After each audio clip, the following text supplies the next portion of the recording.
got in there. I mean, she made it happen. And he doesn't shy away from opinion. And I do enjoy drinking cold beer at ballparks. So if that makes me a baseball fan, then I'm a diehard baseball fan.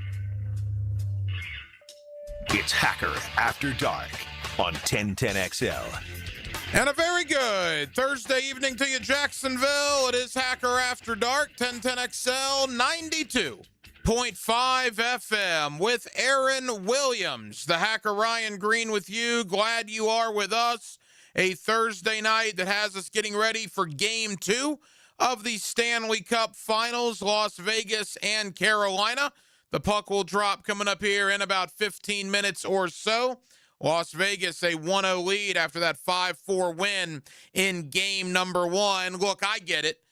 We're in Jacksonville, Florida. I'm not going to sit here and break down the third line of the Las Vegas Knights and the goaltending of the Carolina Hurricanes because I couldn't do that and you couldn't care less about that anyway. But it is the Stanley Cup Finals.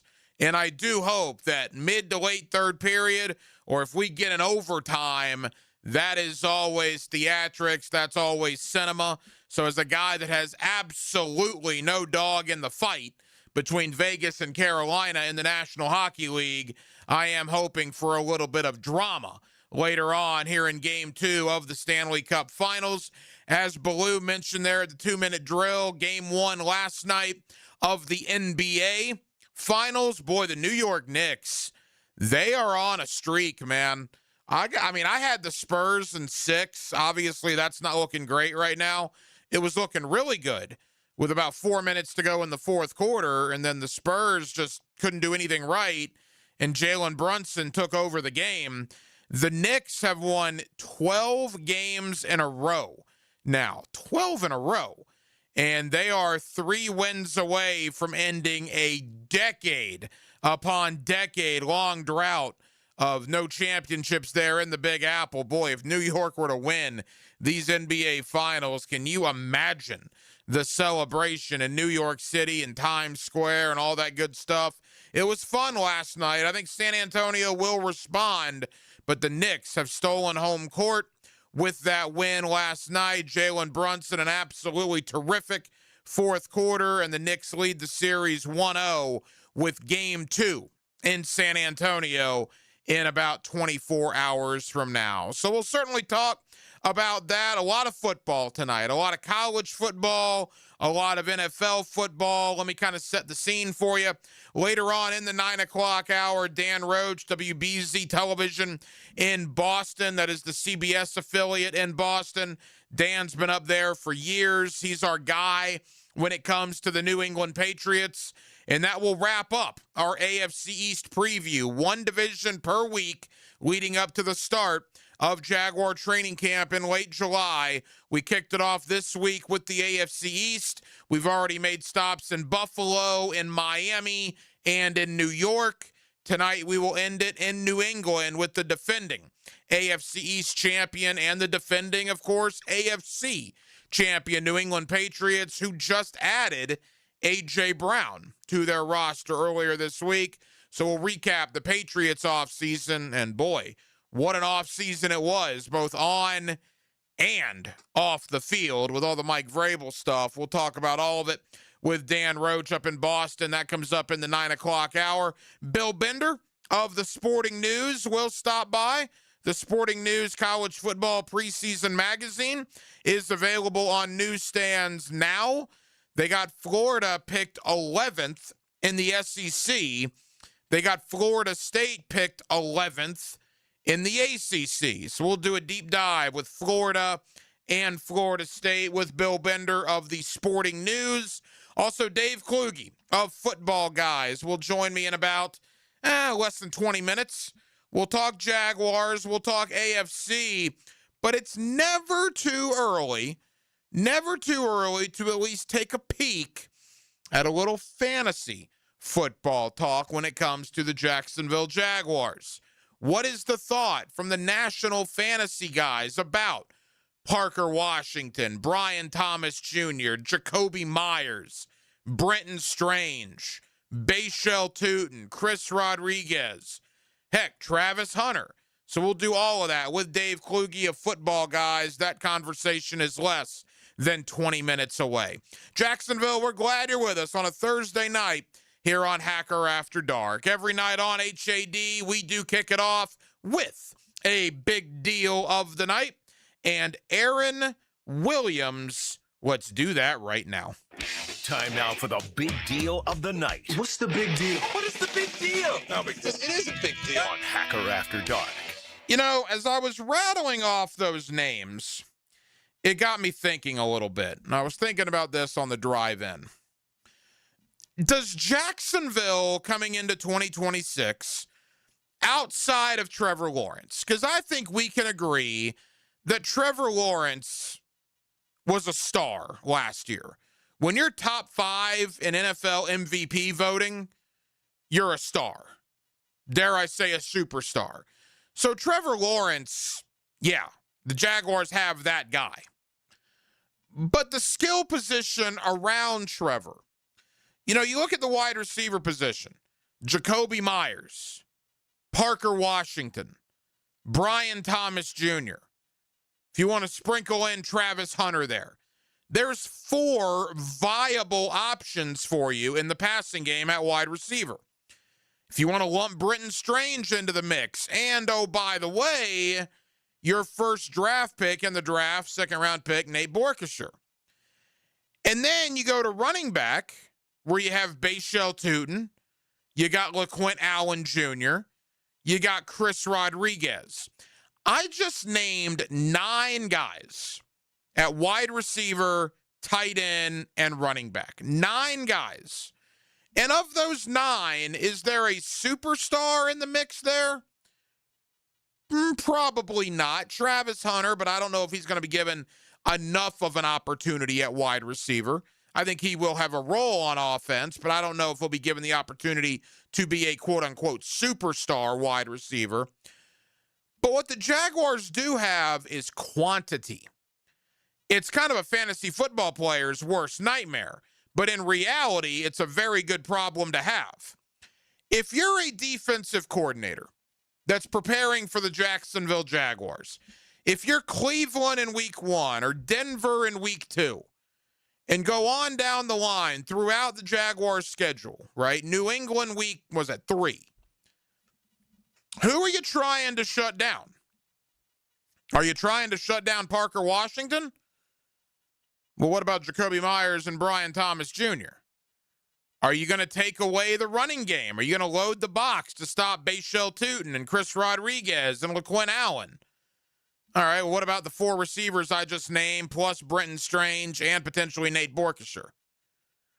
No, you're going to load up and play against the pass. You're going to stop Trevor.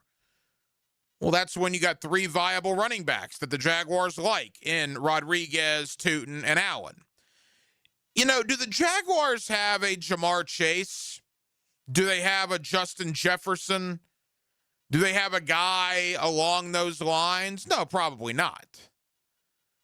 But they got a lot of guys. They may not have the guy, but they got a lot of guys. Some Sundays this fall, I'm sure we'll have a Jacoby Myers Sunday. The very next week might be a Britton Strange Sunday. Week after that, maybe that's Brian Thomas Jr.'s day. And I haven't even mentioned Parker Washington or Bashel Tutin or Chris Rodriguez or LaQuint Allen Jr. 9 viable options. And that's going with sprinkling in a Travis Hunter. We don't even know necessarily who wide receivers 5 and 6 are going to be, who tight end 3 is going to be. Heck, Quentin Morris had some moments last year, no doubt. You got a 5th-round rookie in Tanner Koziel. Maybe he might have a game or 2 this year. The point being in all this is that, and I'm going to talk with this about Dave Kluge, with Dave Kluge of Football Guys, coming up here in a little over 10 minutes. Some teams have the go-to guy, right? You know, in the 4th quarter, when you're playing Cincinnati, they're going to get the ball to Jamar Chase or T. Higgins. That is what they're going to do. You know, when you're playing Houston in the 4th quarter, meaningful situation, they're going to go to Nico Collins. Denver is going to go to the newly acquired Jalen Waddle. They also have Cortland Sutton. Kansas City, where have they gone to for years? Travis Kelce. And now you bring in Kenneth Walker.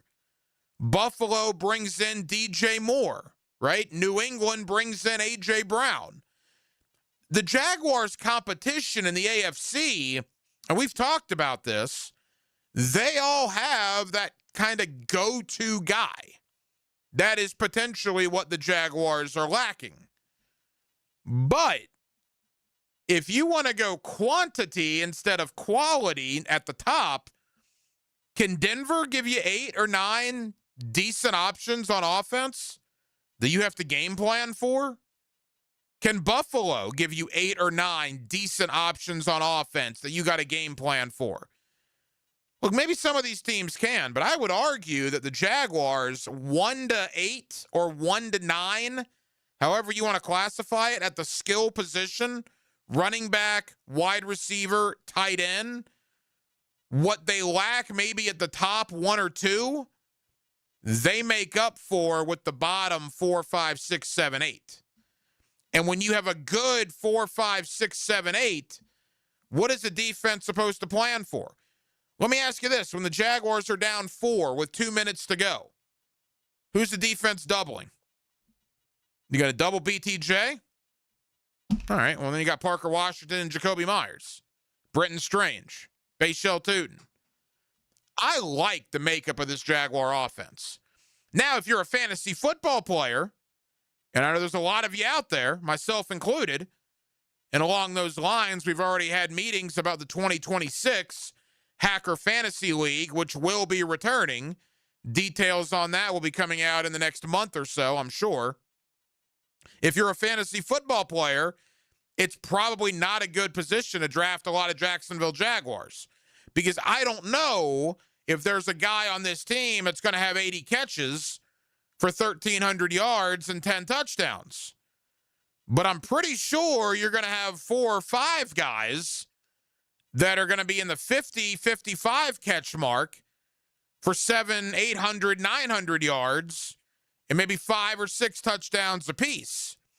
And when you're game planning for that, and when your job is to stop that on a Sunday, that's a very difficult job for a defensive coordinator. I mean, think about it like this. When the Jaguars are in a 4 wide receiver set, when healthy, theoretically, you'll have Brian Thomas Jr., Travis Hunter, Jacoby Myers, and Parker Washington out there with either Brenton Strange or Bashel Tootin. That's going to be tough for a defense to stop.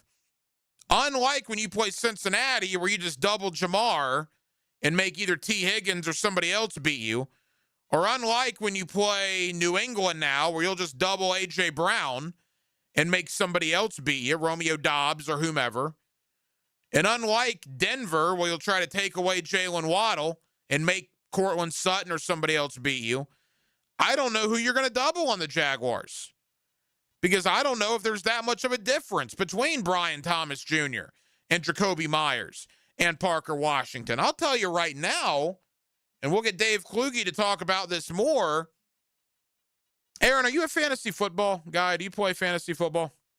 I do. I haven't in the past couple of years just because no one's invited me. Well, let me ask you this. That's sad. I'll try to get you in a league this year. I'll try to help you out. Okay. Let me ask you this. What Jaguar skill position player do you think is being drafted the highest right now in early fantasy drafts? Not quarterback, but wide receiver, running back, tight end. Which Jaguar player is going the highest right now? I would say receiver. Who? Which one? Between Jacoby Myers, Brian Thomas, Parker Washington, Travis Hunter. Yeah. You're asking me to out of those receivers, who's being drafted the highest? I would say it's tough. I would say it's between either Brian Thomas or it's between Jacoby Myers. Parker Washington. According to Dave Kluge of Football Guys, what he does for a living, Parker Washington is being drafted the highest in the early. I mean, these are early drafts nationally on Football Guys, and Football Guys is one of the biggest fantasy websites out there. So we still got a long way to go, but there are drafts going on, a lot of them nationally. Parker Washington is the highest rated skill position our highest drafted skill position player. Do you agree with that? I do. Yeah, actually, I do. But that kind of leads into my point is that people love Parker Washington. But I could very easily see Jacoby Myers. I do too. Having a huge year. I could very easily see Brian Thomas Jr. having a huge year. I could see Bashal Tutin having a huge year. We don't know about Chris Rodriguez yet. We hope he's going to have a decent year. And I didn't even mention Brenton Strange, who I think when healthy, you could legit argue is a top 10 tight end in this league. The Jaguars, for lack of better terminology, might be lacking that superstar at the top of an offense, a Jamar Chase, a Justin Jefferson, etc. But man, I think they more than make up for it in the quantity of guys that they're going to be able to throw at defenses.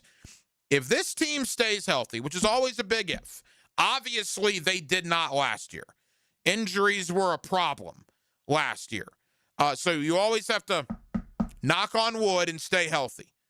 But if they do, and if the offensive line is serviceable and gives Trevor adequate time, when you got the amount of guys, the amount of weapons on this Jaguar offense, particularly at wide receiver, running back, and tight end, that the Jaguars can throw at you in waves, man, that is going to be hard for defenses to stop. If I could add to that point, Hack, you remember last year when Puka Nacua got hurt and he didn't play against the Jaguars, and then later on that year, Devontae Adams got hurt. Now, Puka came back, but you saw the level in the production of the Rams offense last year dip down because it was just those two guys. Tutu Atwell wasn't playing well, and they hadn't really established that third guy. The Jaguars don't have that problem. Let's say one of them get hurt. Parker, BTJ, whoever. Which seems inevitable. I mean, somebody's going to get hurt during the year. They have a plethora of other guys to step up at that time. Not to mention Brenton Strange. Not to mention, like you said, Bashal Tutin. And look, the guy they drafted, say what you will about Borkshire, he was a second-round pick, right? He's going to be in the mix. He is probably the 9th option on this offense as a second-rounder. When you consider, in whatever order you want to put him in, Parker Washington, Myers, BTJ, Travis Hunter, Tutin, Rodriguez, LaQuint Allen Jr., Strange, you probably have to get down to number 9 before you even talk about the second-round tight end. That's where this team is right now. That is the makeup and the build of this team. Like I said, we got a long way to go, a lot to discuss, a lot could happen. But I do like the depth. I like the amount of bodies at the playmaking positions, at the skill positions that you can throw at people. Are we lacking that quote-unquote superstar? Perhaps. But we got a lot of dudes. And we got a lot of dudes that can play. And we got a lot of footballs that are going to go around. Like I said, I don't think we're going to have a 90-catch guy. But I think we might have 4 or 5 50-catch guys. And truthfully, 4 or 5 50-catch guys, I think your offense is probably better than having that 190-catch guy, because that 190-catch guy is going to get double-teamed and triple-teamed and locked down in crunch time. That defense is going to make somebody else on that offense beat them. Whereas the Jaguars, again, I ask you, if you're a defensive coordinator, who are you game planning to stop on a weekly basis? Because one week it'll be Brian Thomas Jr. coming out. The next week it'll be Jacoby Myers. Week after that, Brenton Strange. You'll have a Parker Washington week mixed in there. You'll have a Bashal Tutin week mixed in there. I'm trying not to drink the Kool-Aid too early, but I do like the way this roster looks here in the month of June. Let's continue that conversation. Let's talk Jaguars. Let's talk about the rest of the AFC. And let's talk a little fantasy football. Where are some of these Jaguars going in some of these early drafts around the country? One of the best websites out there is footballguys.com. Dave Kluge is one of their main guys at Football Guys, and he joins us next on a Thursday night here in Northeast Florida with Aaron Williams. The Hacker Ryan Green with you. Jacksonville, we're glad you're with us right here on Hacker After Dark. And initiate sequence. 1010XL. 1010XL. 1010XL. Repeat. 1010XL. Blue here for the Blue Crab House, located right off of San Jose. It's on Jewington Creek Road. They've been around since 1996. Indoor-outdoor dining. Also, takeout is available at the Blue Crab House. Open 4:30 to 9, Tuesday through Saturday. Sunday, noon until 9. Remember, Tuesday, $2 margaritas. Wednesday, $1 oyster night. How about the blue crabs? How about my personal favorite, the Canadian snow crabs? Whatever it is that you fancy, you get it right there. The Blue Crab House. Hey, Googans, Hicken here, and I just want to once again give you this very simple reminder. Wear sunscreen. If you're outside a lot, bring the screen. Put some in your truck, on your boat, in your golf bag, whatever, wherever, just use it. Please. It's hot out there, and I just want you to protect yourself. I use it like it's cool because I think it is, but what's not cool, that's skin cancer. You don't want to deal with that. Go get yourself checked out. It could save your life. Go to beachesdermatology.com and schedule your appointment today. That's beachesdermatology.com.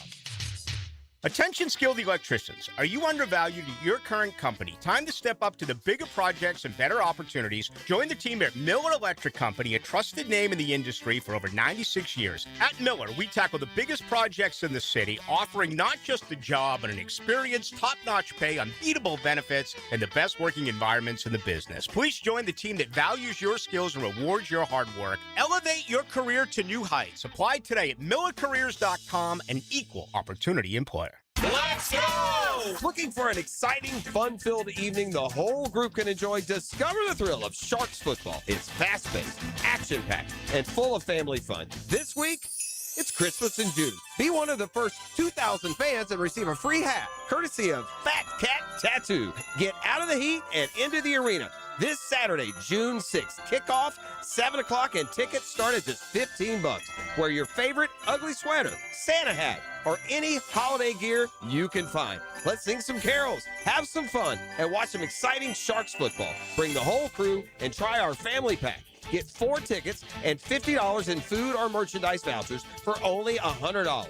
Join us on the field after the game for our free autograph session, sponsored by Flight Adventure Park. Tickets start at just $15. To get yours, call 904-621-0700. That's 621-0700. Sharks football, where memories are made. Go Sharks!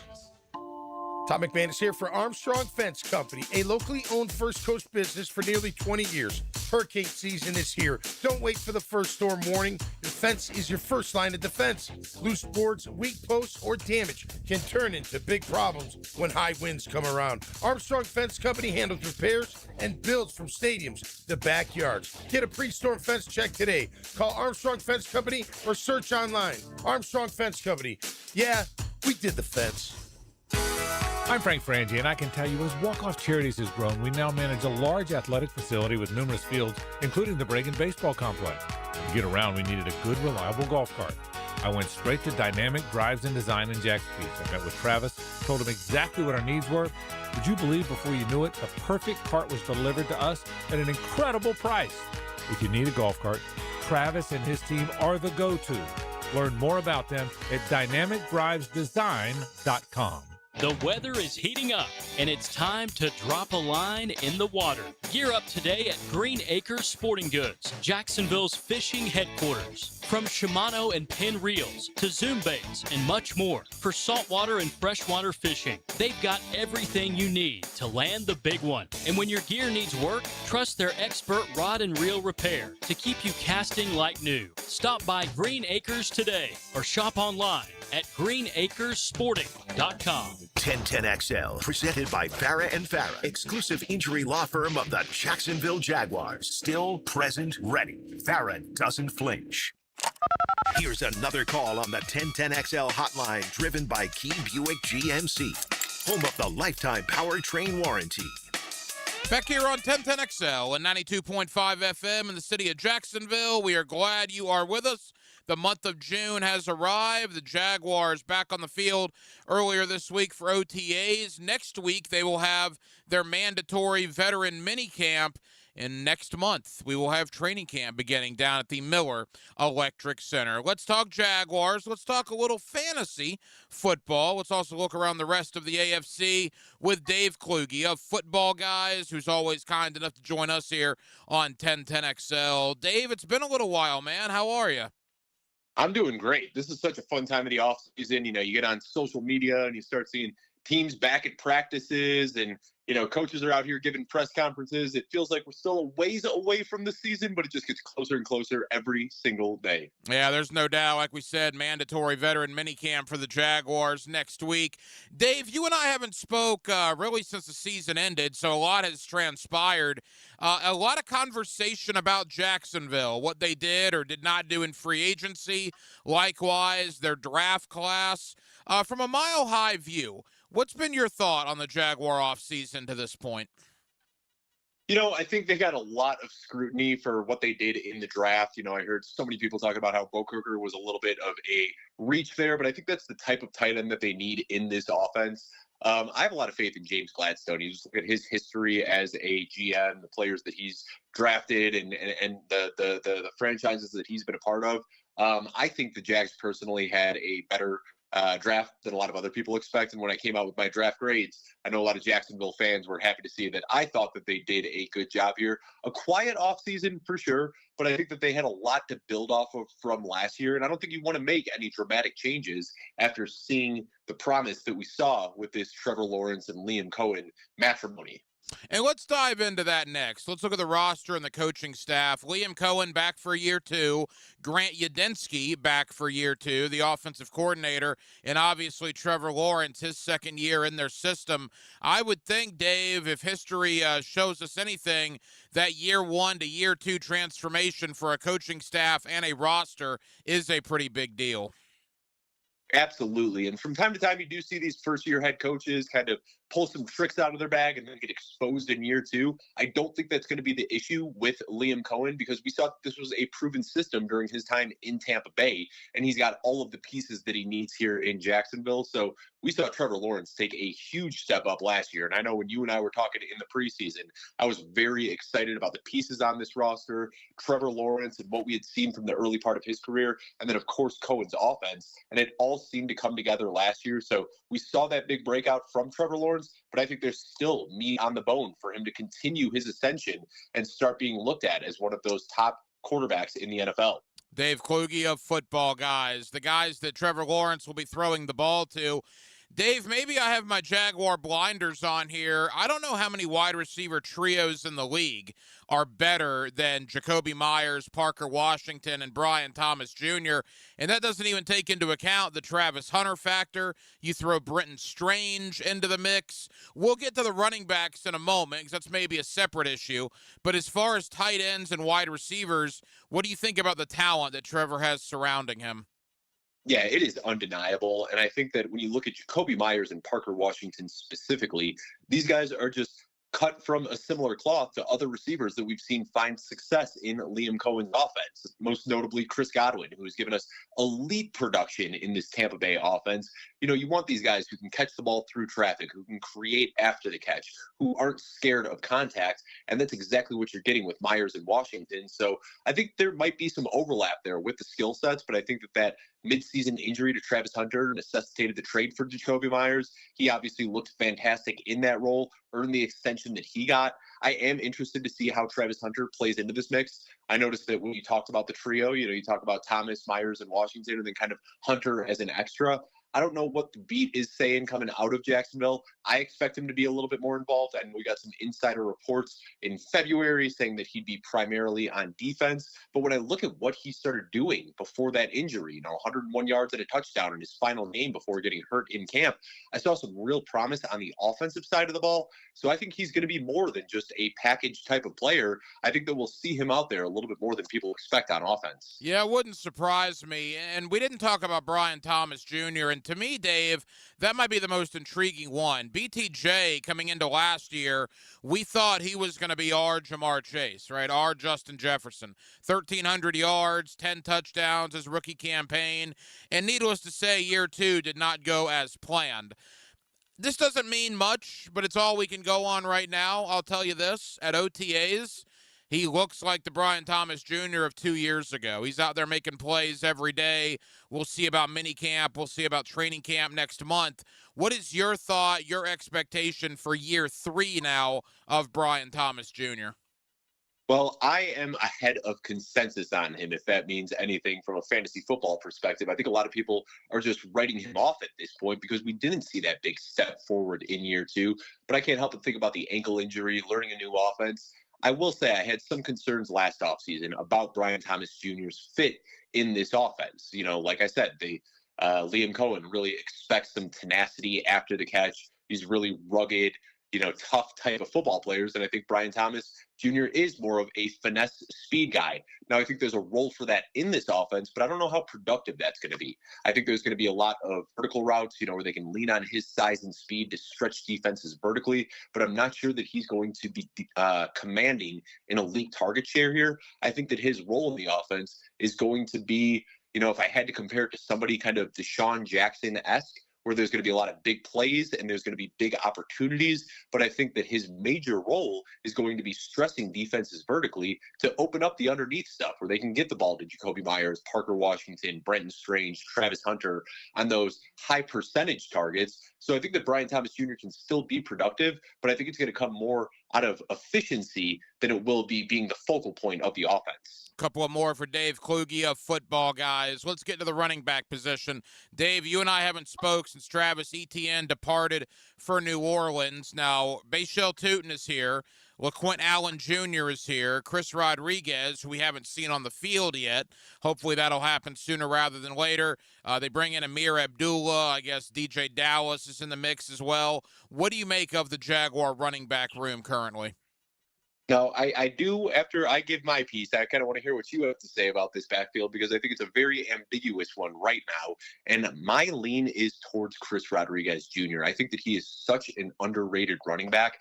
If you look at his efficiency profile from last year, he was quietly top 5 in the NFL in success rate, in yards after contact per attempt, in broken tackle rate. I mean, what this guy does is he just mitigates losses. He's great at generating yards after contact. He's a tough and physical runner that can keep an offense on schedule. Of course, he's got that connection with Liam Cohen dating back to their time in Kentucky, where he was just the workhorse in that Will Levis and Wan'Dale Robinson offense. And then when Liam Cohen had to go back to Kentucky 2 years later and coach a team without Chris Rodriguez, he talked about how difficult that was going to be, that it wasn't the scheme that was getting him open in yardage, that it was just Chris Rodriguez making plays on his own. And then I also hear James Gladstone saying that Chris Rodriguez can do things on a football field that only Superman can do. I mean, to me, like following the coach speak here, it seems like Liam Cohen and James Gladstone both really like what they have in Chris Rodriguez and a guy coming off a quietly very efficient season. So that's my lean here. I think that once Chris Rodriguez is healthy,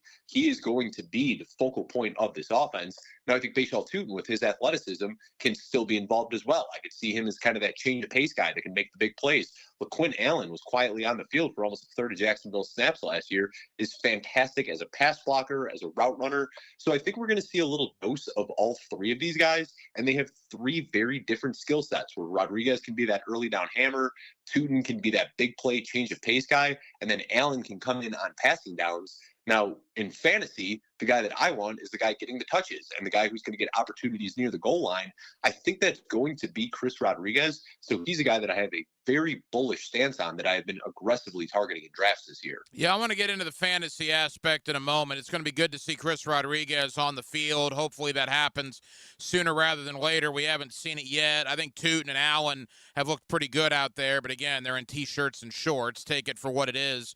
Quickly, Football Guys. People think of Football Guys. They think of, a fantasy website. You guys have been doing that for years. Wide receiver-wise for Jacksonville, are people just buying huge stock in Parker Washington? Parker Washington is being drafted as the first wide receiver right now, which I get it. I like Parker Washington. I think that last year, if you got him, the fantasy value compared to like what he produced, given where he was drafted, where he was just picked up off of waivers in most leagues, was fantastic. But I think a lot of that came down to the Brian Thomas Jr. injury, the Travis Hunter injury, Jacoby Myers being new to the offense. He had the familiarity with Trevor Lawrence. So, I like Parker Washington, but right now he's going round 5, round 6 in fantasy drafts. And I think that his price has just gotten a little bit too high for me to be able to click that button. So, like I said, I expect all of these receivers to be involved. So I find myself in fantasy drafts passing on Parker Washington, who's going very, very early, and then getting Jacoby Myers, Brian Thomas Jr., and Travis Hunter all a little bit later at depreciated costs where I see similar upside for the other receivers. I mean, honestly, and you tell me if I'm wrong here, I look at a loaded Jaguar backfield as far as guys that are going to split carries, Rodriguez, Tootin, potentially LaQuint Allen. I look at Hunter, BTJ, Parker Washington, Jacoby Myers all eating up catches from each other. I look at Brenton Strange. I'm not so sure, Dave, that Brenton Strange wouldn't be the best value for a Jaguar skill position player in fantasy. He could be. And I think that the usage that he's getting in this offense is perfect for the type of player that he is. I see so much Tucker Kraft in his game where he was kind of drafted to be that inline blocker, and he's really good at that. And he is so good at blocking that he's able to really sell it on play actions where he's able to get out in space, use his size and physicality to make plays after the catch. So I don't think that he's one of those guys that you build an offense around. You know, I'm thinking like a Rob Gronkowski or a Travis Kelce. I don't think that he has that type of ceiling, but I think because there are so many pieces in this offense and because of how good he is as a blocker, defenses have to play him that way, and that just means that he's occasionally able to leak out in the flat and make these big plays. So I think his usage in this offense is perfect, and because of all the wide receivers here, you can get Brenton Strange as like the 20th, 22nd tight end off the board last round of your fantasy draft where there's almost no risk at all and nothing but upside. Final moments, Dave Kluge of Football Guys. Where's Trevor Lawrence going in these early drafts? You know, he's going in this slew of other quarterbacks that are all being drafted in rounds 5 through 8. If you look right now, there are about 12 quarterbacks getting drafted inside of that range. And I have planted my flag on the 3 quarterbacks in that range that I think are the best values, that have the highest ceilings. And that's going to be Justin Herbert, Caleb Williams, and Trevor Lawrence. I look at all 3 of these guys. They're on the right side of the age curve. They are going into their second years of their offensive systems. They have just enough rushing upside to get us excited about. They are surrounded with star-studded pass catchers, and they have proven that they can produce in fantasy. So when I'm looking at quarterbacks in those middle rounds, I'm trying to walk out of every draft I have with one of Justin Herbert, Caleb Williams, or Trevor Lawrence, the guys that I've deemed to be the best value in drafts. Well, Jaguar fans will love to hear that. And then finally, you look at the AFC as a whole. Dave, I guess the one thing that jumps out to me, you look at the Jaguars in comparison to the other teams they were competing with last year at the top of the conference. Denver goes out and brings in Jalen Waddle. Buffalo goes and gets DJ Moore. Kansas City goes and gets Kenneth Walker. New England just went and got A.J. Brown. Houston went out and got David Montgomery, right? The Chargers didn't necessarily bring in any skill position guys, but they get their 2 big tackles back. Jacksonville, kind of status quo. Now, you could argue Jacoby Myers was their big acquisition, obviously, around Halloween last year. But what is your thought overall on kind of where the Jaguars stand in the conference as training camps open up next month? Yeah, you know, they didn't have the splashiest offseason, but you alluded to it. I think Jacoby Myers last year was that big acquisition. I mean, I have been one of the biggest Jacoby Myers fans for years, just consistently one of the most underrated receivers in football. Does all the dirty work as well. It doesn't always show up in the stat sheet, but his ability as a blocker, you know, what he's able to do in the run game, that really shows up on tape as well. And then I still think, you know, Chris Rodriguez, I know he hasn't been at practice so far, but I think that he is a very underrated signing. When you look at the money that he drew, similar to Kenneth Gainwell, Tyler Algier, other names that people got excited about this offseason, but for whatever reason, Chris Rodriguez really flew under the radar. So yeah, they didn't have a splashy offseason, but, you know, they kind of last year, they made the trade for Travis Hunter. They made the trade for Jacoby Myers. It felt like they pushed the chips in last year, and now they're running back a team that they already found success with. I think the small tweaks around the edges, that's totally fine. I don't think this team needed to go out and do anything drastic this offseason. Dave, tell the good folks here in Jacksonville, fantasy football drafts will be starting up very, very shortly. Obviously, like we said, training camps next month. What can they look forward to when they head on over to Football Guys? Yeah, footballguys.com. We've got no shortage of shows and articles and things over here. We've got a Draft Dominator tool that's going to be coming out just in the next few weeks here. It'll have league syncing abilities with every fantasy football platform. You'll be able to draft directly from this Draft Dominator, where you'll have access to all of the football guys' rankings. It'll tell you what positions you should be looking at. It'll give you the upside and downside cases for every single player. So we know that, drafting fantasy football teams is fun, and we want to make it fun and lucrative as well. So footballguys.com, the Draft Dominator is going to be coming out in just a few weeks. An awesome tool we've been working on all off season. Dave Kluge of Football Guys. Dave, I know you're busy. Thank you for the time. We'll do it again soon, my friend. Awesome. Thanks, Ryan. Always appreciate it. Streaming live from the XL Digital Studios. Polished by Harbor Dental Care, the locally owned smile restoration experts. Rick Ballou here with a congratulations for John's Auto. They've been in business in Jacksonville for 40 years. That's right, going all the way back to 1985. Right now, they'd like to thank each and every one of you who's ever gotten their vehicle service at John's Auto. So, car, truck, or diesel, all makes, all models, whether it's a routine maintenance or a complete engine overhaul, go to John's Auto on Arlington Road, johnautomotivejacks.com.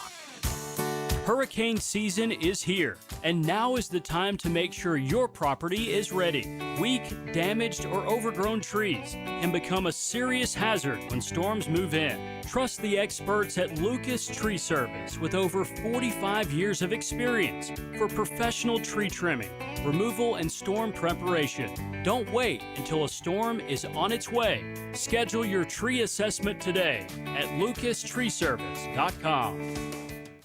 Checkmate. I'm Brendan Cecilia, founder of Checkmate Coatings. And I'm Chester, Checkmate mascot and cultural ambassador. Summer is a perfect time to have your garage floor coating installed. With our chemicals drying even faster in the warmer weather, it's a busy time for us, but we can still keep our prices surprisingly affordable. And with 0% financing available, you can enjoy your floor now and pay for it later. And Chester can enjoy his fancy British tea that I have to pay for. I do enjoy a nice Darjeeling, Brendan, and the quality is important. And at Checkmate, the highest quality is our minimum standard. On flooring and tea. Gorgeous garage floors? Check. Perfect installation? Check. Easy payment options that make your great new floor affordable? Checkmate! Transforming your floors, making them great. Checkmate. Visit checkmatecoatings.com. That's checkmatecoatings.com. Credit card interest rates are now over 29%. Most people are only making the minimum payments, so they're getting nowhere. Hey, Prosser here, but here's what many homeowners don't realize. Using the equity in your home, you can easily access hundreds of thousands in cash. With Loan Pronto's Rapid Equity Loan, you can pay off your credit card, your existing HELOC, your car loans, or get money for that home improvement project. One client just got $100,000 approved and saved over $1,500 a month. Here's the best part. With Loan Pronto, you can do it all from your phone. With zero out-of-pocket, no hard credit pull up front, no appraisal, no long drawn-out bank process, and no touching your first mortgage. Rates are at a near 3-year low. Act now. Go to loanpronto.com. See how much you can get in about 60 seconds. Loan Pronto, 2,800 5-star Google reviews. Call 904-999-1508 or go to loanpronto.com. Equal housing lender, NMLS 1661781, NMLSconsumeraccess.org. Hey friends, Jason Parker here with Performance Painting. Have you ever stored a gallon of leftover paint, opened the can years later, and it's rusty, crusty, and unusable?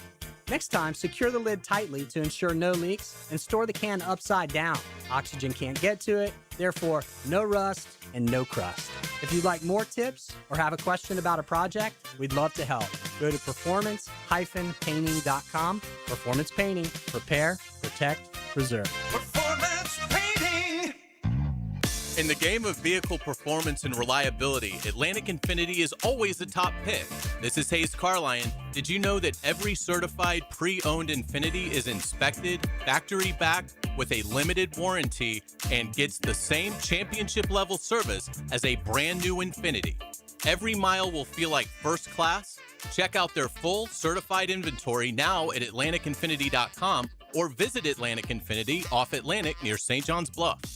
When it comes to glass, you don't want average. You want flawless. Duval Glass and Mirror has transformed homes and businesses across Jacksonville for over 35 years. Frameless showers that wow. Mirrors cut exactly to your style. Fogged or broken glass replaced. Decorative tabletops. Windows replaced or repaired to stand up to Florida storms. All backed by a 100% guarantee. Visit DuvalGlass.com for your free quote. There's only one name for glass and mirror around these parts. It's Duval!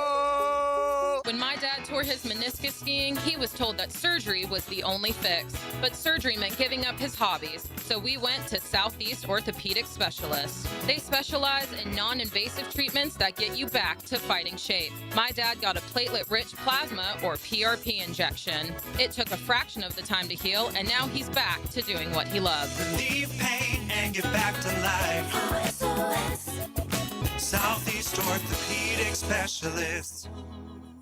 1010XL, presented by Farah and Farah, exclusive injury law firm of the Jacksonville Jaguars. When it's game time, Farah doesn't flinch.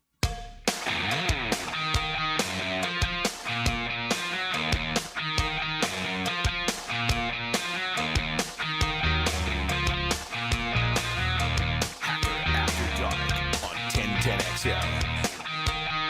And thank you to Dave Kluge of Football Guys for joining us tonight here on Hacker After Dark. That Dave Kluge conversation is your cornerstone conversation of the evening. Cornerstone Interior Solutions. Guys, your air conditioner should not have to work overtime in this Florida heat. That's why more homeowners and builders in our area are calling Cornerstone Interior Solutions for spray foam insulation in their homes, crawl spaces, garages, and more. Spray foam helps keep the heat out, the comfort in, and your energy bills under control. Comfort wins, efficiency wins, Cornerstone wins. Give my friends at Cornerstone Interior Solutions a phone call at 904-540-4572. That's 904-540-4572. Or visit cornerstoneinteriorsolutions.com and tell Jared and the good folks over there at Cornerstone that Hacker sent you from Hacker After Dark. All right, Dave Kluge of Football Guys, enjoyed that conversation. And again, we just talk about the quantity of players on offense that the Jaguars are going to have at their disposal this year. Couple of things that have stood out in the last weeks or so leading up to training camp. Earlier this week, Drake London got a pretty big contract extension in Atlanta. Today, we find out that Christian Watson, injury-plagued some of his career, but nevertheless, good player when healthy, gets a contract extension for the Green Bay Packers. And that, to me, is an interesting one.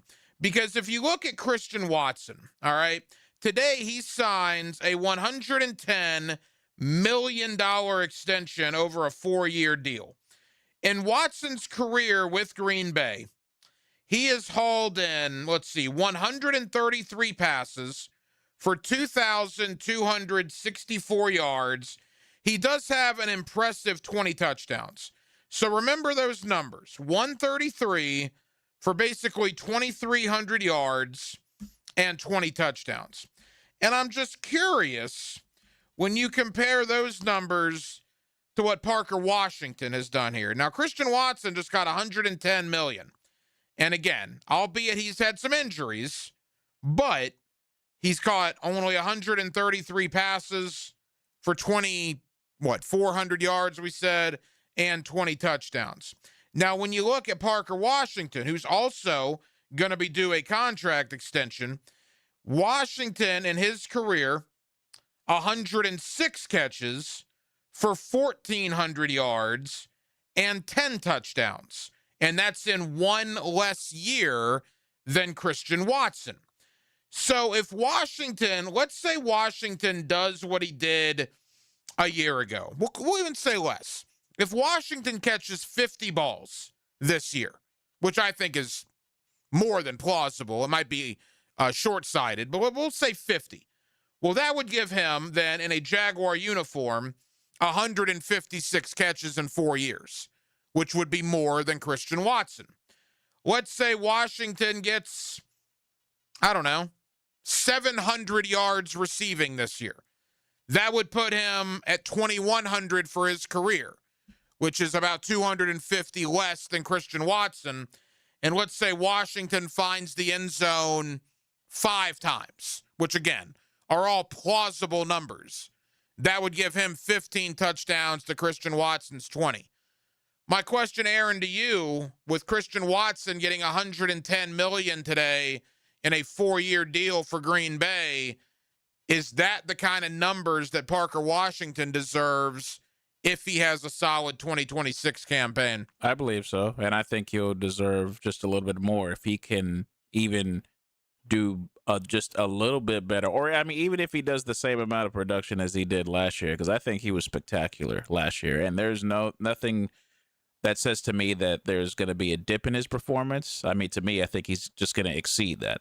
You know, I look at it, London gets extended, Christian Watson gets extended. This is the time of year where these sort of things happen. And we had this conversation back when Trayvon got extended. Who will be next? Will any of these deals get done prior to the season? Parker Washington, Brenton Strange, those are probably the two. You also have Antonio Johnson, Ventrell Miller, Ezra Cleveland, Devon Hamilton, who are all scheduled to become free agents at the end of the year. I still suspect that one of Washington or Strange will be extended before the season begins. I think they'll get one of those done, which means then, worst case scenario, you could hypothetically apply the tag on the other, but then you have the Anton Harrison question as well. Anton would be scheduled to hit free agency, I believe, coming up soon as well. I'd have to look and see the exact timetable on that. But the bottom line for Brenton Strange and Parker Washington is this. My priority would be Parker, because I think he's going to be harder to re-sign. I think it would be easier to franchise Brenton Strange than it would be Parker Washington.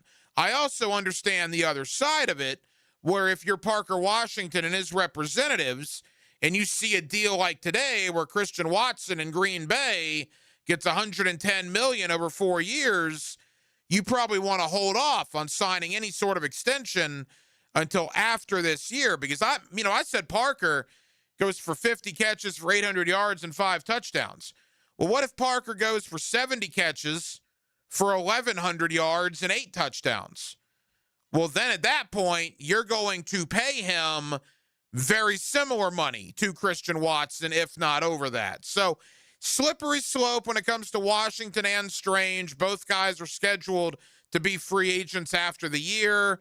I think both guys are in the long-term plans of the Jaguars. I don't think either of them is going anyplace, but I do think it would be easier to franchise Brenton than it would be to franchise Parker. That's why, to me, Parker Washington would be the priority of those two. We'll have to wait and see what happens. A guy that did get extended here in Jacksonville this past offseason was Dennis Gardeck. The veteran came in from Arizona, did enough last year to catch the eyes of the Jaguars, and they gave him a 2-year contract extension earlier this week at the Miller Electric Center. I had the opportunity to catch up with Dennis Gardeck, and you'll hear that conversation coming up next. On a Thursday night here in Northeast Florida, we're glad you're with us. Till 10 o'clock, it's Hacker After Dark. Feel the heat on the street. Summertime is finally here. Feel the energy of the First Coast. 1010XL. Sweet summertime. Jacksonville's summer station. Baloo here for Smunez Vision. Why Smunez Vision? Well, I've been with Dr. Neil Smunez now since I got back to Jacksonville in 2006. 37 years of experience he has. Smunez Vision is a family organization that focuses on personal high-quality medical and surgical eye care. Dr. Catherine Smunez is fellowship trained in cornea and cataract surgery and all refractive surgery. Combined, that's 30 years plus in laser eye surgery. Visit SmunezVision.com today. Care you can see.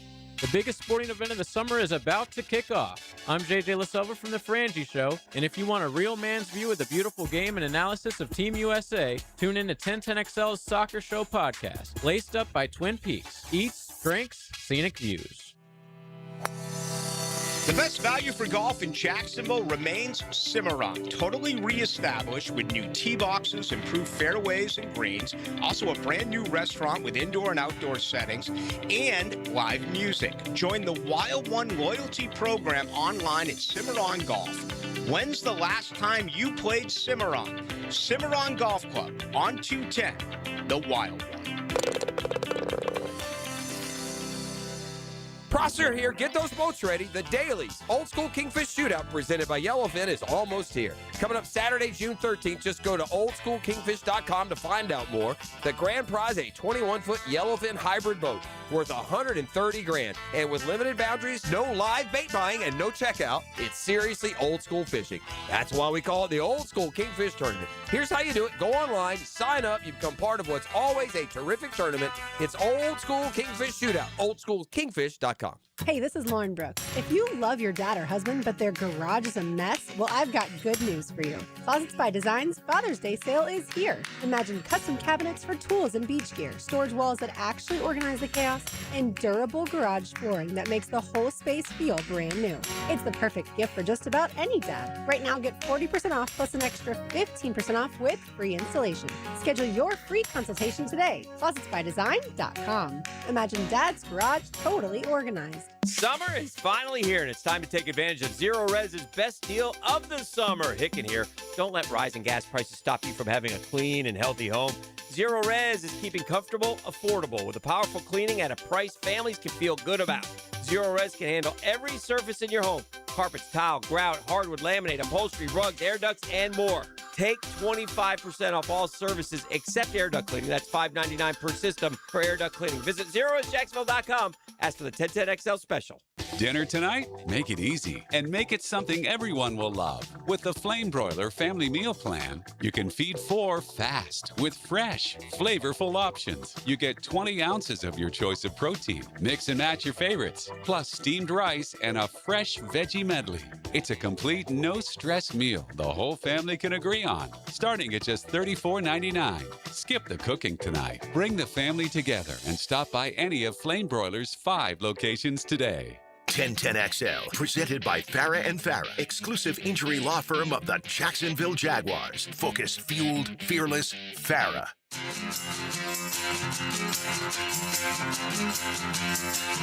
This is Hacker After Dark on 1010XL. Halftime, Hacker After Dark, 1 hour down, 1 hour to go. We'll take you up till 10 o'clock as we do every night right here on 1010XL and 92.5 FM. I will tell you, end of the first period, game 2 of the Stanley Cup Finals. Vegas already with a 1-0 lead in the series, and they have a 1-0 lead tonight in Raleigh. Boy, if they were to take the first 2 on the road, who knows if this series even comes back to Raleigh. It's getting to be crunch time early in this series for Carolina. Vegas up 1-0 in the series and up 1-0 tonight in game 2 at the end of the first period. Earlier this week, down at the Miller Electric Center, I had the opportunity to catch up with Jaguar linebacker Dennis Gardeck. Here is that conversation on Hacker After Dark. All right, the Jaguars wrapping up another OTA out here at the Miller Electric Center. We got Jaguar linebacker Dennis Gardeck with us here on 1010XL. Dennis, how we doing? Good. How are you doing? We're good, man. How'd practice go out there today? Nice start to the week. As a veteran, what do you look to accomplish during OTAs? What do you, as your career has progressed from a young player to where you are now, is the way you look at OTAs similar? Absolutely. I was really excited to be back with the Jags and this staff specifically because I feel like my pass game, IQ, technique, fundamentals really needed to pick up. I've kind of been more in the rush mindset for most of my career. I want to round out my game. So being around some really smart coaches as well as players to kind of help give me the tips and tricks and the hows to get things done. But in general, terms, I guess, just trying to continue to find ways to get better and even out my game. Interesting last 365 days for you. You basically signed here in Jacksonville around this time last year. You were rehabbing an injury. You come back, obviously perform very well. The team gives you a contract extension. How would you assess your game over the last year here in Jacksonville? I think I'm proud of what I did last year, but I think there's still so much more meat on the bone, and that's what I'm really excited about this offseason is getting into the details and the fundamentals, being able to elevate my game to the next level. A couple more for Jaguar linebacker Dennis Gardeck. What does that mean to a player when you want to stay with an organization? Obviously, the organization wants to keep you here. You get the extension, and that's got to be a great feeling. It is some continuity. I think you have to capitalize on continuity. To be the same player I was last year, this year would be a failure, I would say. Just knowing everybody, knowing how this defense operates, knowing the people to the right and left of me, and having a general understanding already, we got to take the next step. You know, you've been around this league for a long time. Defensively, this team did not add one outside veteran free agent on the defensive side of the ball. Now, a lot of rookies are here. A lot of undrafted rookies are here. But what does that mean to the defensive guys in that locker room that the team basically wants to run it back with a lot of the same personnel they had a year ago? Yeah, I can't speak for anybody else, but I was excited to take the field with everybody on the field last year. I think everybody would kind of say similarly. So if it ain't broke, don't fix it, and let's continue to find ways to be better. As we begin to wrap up, Anthony Campanile back for year number 2. You talked about that earlier, but what does it mean to you to have your same defensive coordinator back for a second year? Yeah, a huge factor in the decision coming back. I like being around him. It's not easy. It's not always fun, but just knowing he cares, the level of detail that he puts into his job makes you want to get more out of yourself. And then it's just I think my brand of football fits well with his brand of defense, and I'm excited to run it back. Dennis, final question. There's an excitement in this city. What you guys did last year, winning the division, going to the playoffs. Can you sense the excitement that the fan base has coming into 2026? Yeah, but that's not what we're focused on right now. We need to keep our head down and find what we can work on. So the excitement will take care of itself. That's not really anything we can control or have anything over. It's just getting better day to day and putting the best product on the field on Sundays. Jaguar linebacker Dennis Gardeck. Dennis, appreciate your time, man. Thank you. There you go, Dennis Gardeck. Appreciate the Jaguar PR staff for helping us out with that earlier this week. We got minicamp next week. I'll be down there Tuesday, Wednesday, and Thursday. Already scheduled to talk with third-round rookie Albert Regis. Buster Brown, I'll talk with him next week. And Branson Combs. Very interested and looking forward to the conversation with Branson Combs. Combs is one of the guys that I did not talk with last year, yet you hear from James Gladstone and Liam Cohen and Anthony Campanile.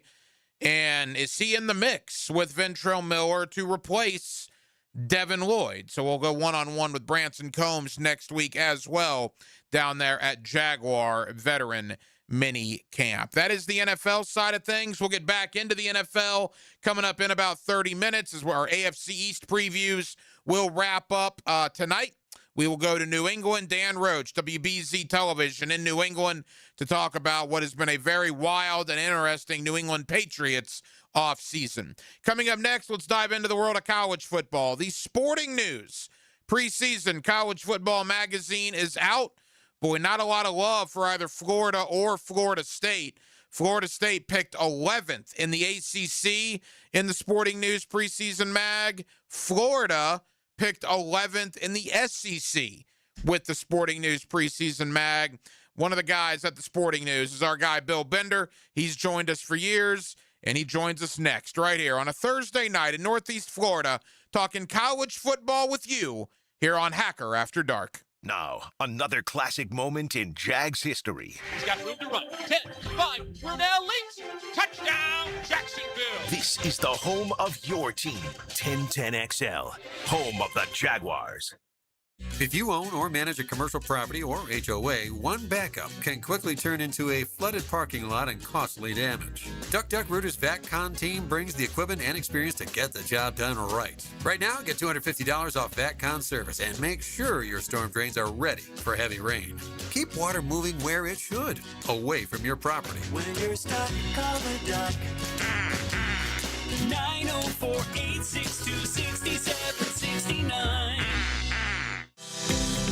This is Jeff Middlecoff with Cogent Bank. My associate Ryan Salem and I joined Cogent Bank because we wanted to revolutionize the mortgage business, just like Cogent Bank has revolutionized the banking business. So Ryan Salem and I are able to leverage the power and stability of Cogent Bank to go out and find our clients the best investors, the best products, and the best rates in the entire country for your particular mortgage loan. Of course, you don't have to be a customer at Cogent Bank to take advantage of our mortgage services to buy or refinance your home. We offer jumbo loans, VA, FHA, conventional and investment loans. At Cogent Bank, we offer mortgages nationwide, so we can help you with a second home or help a family member who lives or is moving to another state. Call Ryan Salem or myself, Jeff Middlecoff, at Cogent Bank today, 904-442-9191, to see how we can help you with any of your mortgage loan needs, whatever or wherever they may be. Member FDIC, Equal Housing Lender, Cogent Bank, NMLS ID 402296, Ryan Salem, NMLS ID 1182429, Jeff Middlecoff, NMLS ID 249086.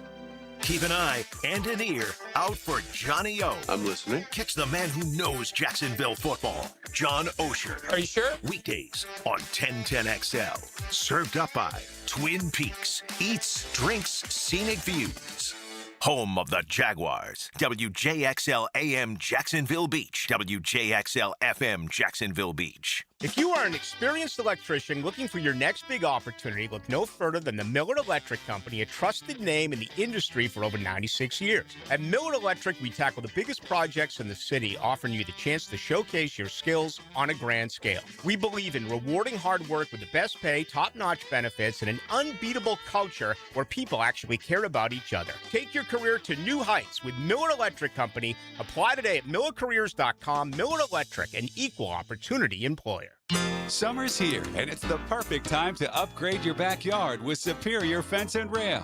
Get the fence you've been wanting with 12 months financing and no interest, so you can enjoy more privacy, more security, and more curb appeal without the upfront stress. Make your outdoor space ready for summer. You must have credit approval from our third-party financial institution. Call today or visit SuperiorFenceandRail.com. SuperiorFenceandRail.com. It's time to fire up the grill with this week's specials from Houston's Meat Company. Get 10 pounds of fresh jumbo chicken wings for just $19.95. Fresh made in-house ground beef, only $3.99 a pound. And whole packed boneless ribeye loins, just $12.95 a pound, sliced free. Big quality, big savings, and local service you can count on. For over 50 years, Jacksonville's trusted butcher shop has been Houston's Meat Company, North Main Street at 295. Relive the music of Journey live at Florida Theater with Voyage, the world's premier Journey tribute band. Hear all the hits performed with stunning accuracy and arena rock energy. Experience Voyage June 11th at Florida Theater. Get tickets now at floridatheater.com. What if your next fun day out costs you $70 to play all day? That's exactly what you get at the Battalion Airsoft Arena, the only indoor airsoft battlefield in Jax. Skip the same old boring entertainment choices and step into real action with your crew. Perfect for birthdays, company team building, graduation parties, or just epic weekend fun. No experience, no problem. The Battalion package includes everything: gun, mask, and ammo with unlimited play. So lock in your mission now at BattalionAirsoftArena.com. 1010XL, presented by Farah and Farah, exclusive injury law firm of the Jacksonville Jaguars. Still, present, ready. Farah doesn't flinch. Here's another call on the 1010XL hotline, driven by Key Buick GMC, home of the lifetime powertrain warranty. Back here on 1010XL at 92.5 FM in the city of Jacksonville. We are glad you are with us. The month of June means we are getting ever so much closer to college football season. In fact, Media Days next month. We are 2.5 months away from the start of the year, and the preseason college football publications are out, which includes the Sporting News, which does not honestly have a lot of optimism in the preseason for both Florida or Florida State. Let's talk about all of it with Bill Bender of the Sporting News, who's always kind enough to join us here on 1010XL. Bill, hope your off season's going well, man. How are you? Hey, I'm doing well. Thanks for having me on. How are you? Hey, Bill, we're good. Thank you so much for the time. And first and foremost, boy, it's great to have the Sporting News preseason publication back out. It hit newsstands, I guess, a couple of weeks ago. I know what a big part of college football coverage you do at the Sporting News, and I'm sure you guys are very proud of that preseason publication. Yeah, I mean, super excited at Sporting News to have that back. It's magazine season. I know ESPN, Athlon, other publications are out, and we're just happy to bring that back. I've had a fortunate enough to work on it over the years, and still one of those moments when that's something you read as a kid, and to be able to have a magazine preview for the season and all those team previews and all that front of the book stuff. It's a good guide to the season, like you said, and it gets you excited for college football. There's no question. That's exactly what I said. Look, we're in an online world now, the 24-hour sports news cycle, but there is something about holding that preseason college football magazine. And let's begin with Florida State. I want to get to Florida as well. Boy, Bill, you and I talked a few months ago, and maybe it's even gotten worse since that point. Just not a lot of love locally, regionally, or even nationally about Florida State coming into the year. I know you guys at the Sporting News, I believe, have them 11th in the ACC in the preseason. Obviously, we know Mike Norvell is on a very much hot seat coming into the year. What is your overall view on Florida State? Because there does not seem to be a lot of optimism right now. It looks like a depth chart rebuilt through the portal, which they've done before. I think Mike Norvell, I think the narrative here, Brian, is we can't go forward until Norvell's on the hot seat. How can he go forward? Because when you get a coach on the hot seat, that's all we talk about. They need to win some football games this year. They need to get back to a winning record. They need to be competitive in the ACC that I still think could be relatively wide open. So when you have that depth chart, you need the quarterback position to be better. There's still some uncertainty there, I'm sure. I like Trey Wisner. I like some of the offensive line pieces they brought in, but it feels a little bit, and correct me if I'm wrong, like another rebuild of sorts. Bill, you and I are roughly the same age, and when I look at a publication as reputable as the Sporting News that has Florida State 11th in the preseason, and you're not the only ones, by the way, that's pretty much the consensus with every publication that's come out right now. I mean, how did this happen? Is it NIL? Is it the portal? I mean, we're talking about Florida State University. They haven't won a road game in 2 years. They're 7-17 in the last 2 seasons. How did we get to this point? I'm startled when I hear you read those stats off, right? Because this is a team that was 2 years removed from the playoff snub and everything that went into that. We can't believe they didn't make the playoff. And man, 7-17, and that's true, right? 2-10, 5-7, and fighting to get into bowl games from a team that not too long ago was sending a bunch of players to the NFL draft. One of whom, Jared Verse, who was in the news this week. Now that he's up here in Cleveland, so yeah, I think that's part of it. And last year, the last time they were really in focus for me was that Virginia loss. That was a Friday night game. You watch it all the way through. They lose in heartbreaking fashion, and it never really got on the track from there. So I think some of it, Mike Norvell might want to preach dealing with adversity. How do you bounce back from adversity, that tough loss? And that would be part of it this year. Bill Bender of the Sporting News. Bill, final Florida State thought.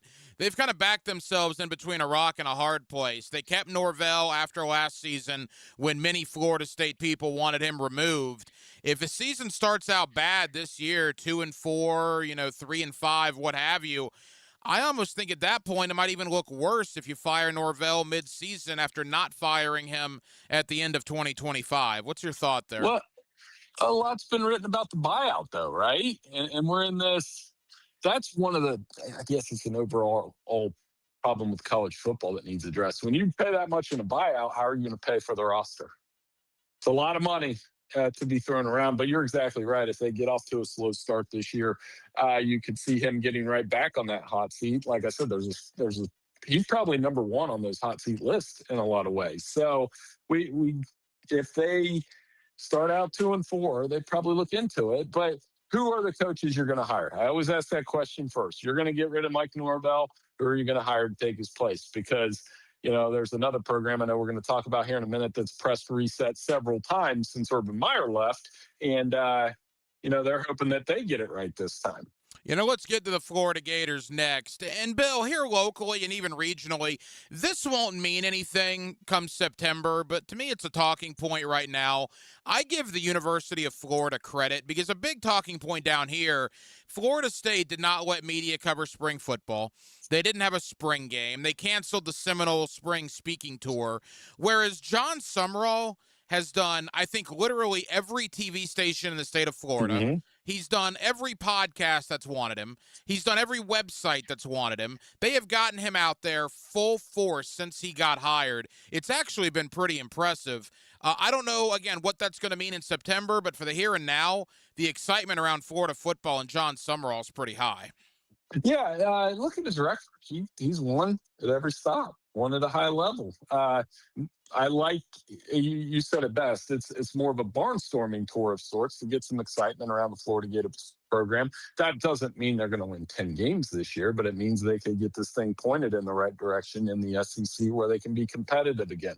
Florida was equal parts victims of a brutal schedule the last 2 years, just positively brutal. And,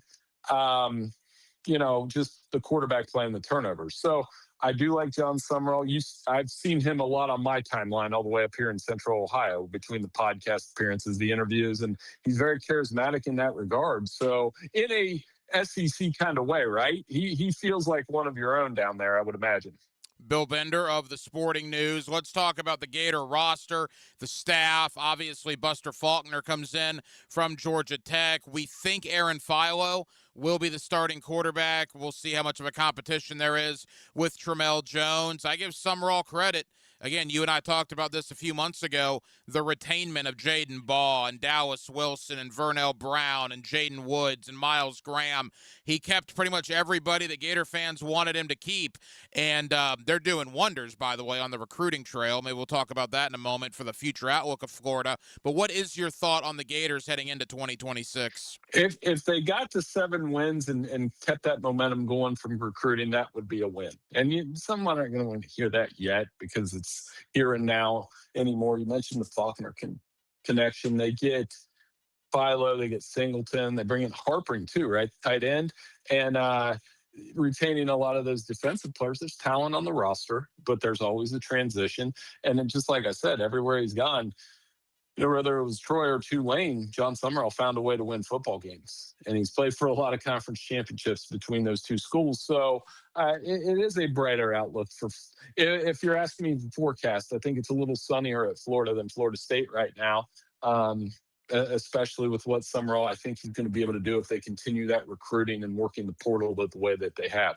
And that goes to the excitement level. Now, again, I don't think we've had this type of recruiting at Florida since the days of Muschamp, which speaks volumes because Muschamp really didn't develop a lot of those guys, and he only was here for 4 years as a result of that. But, Bill, they've got like 4 offensive linemen that are ranked inside the top 150 overall in America, according to some of these websites. And the question with recruiting is, well, can you keep these guys if you lose 4 or 5 regular season games? And that's going to be John Summerall's challenge because nobody thinks Florida's going 12-0 or 11-1. The question is, if it is 7-5, as you mentioned, can they keep this top 5 recruiting class together? Well, that'll be the thing. And there's some factors to that. But, like you said, peaking at that recruiting class, what's the key?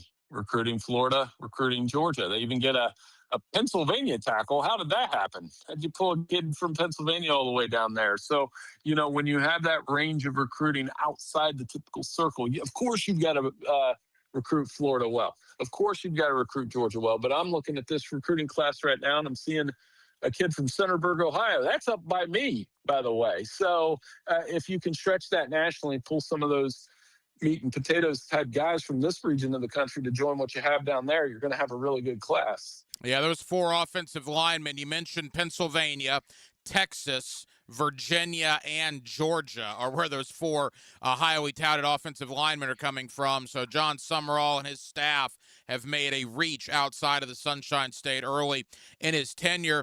Bill, down here, as you know, it just means more in the SEC.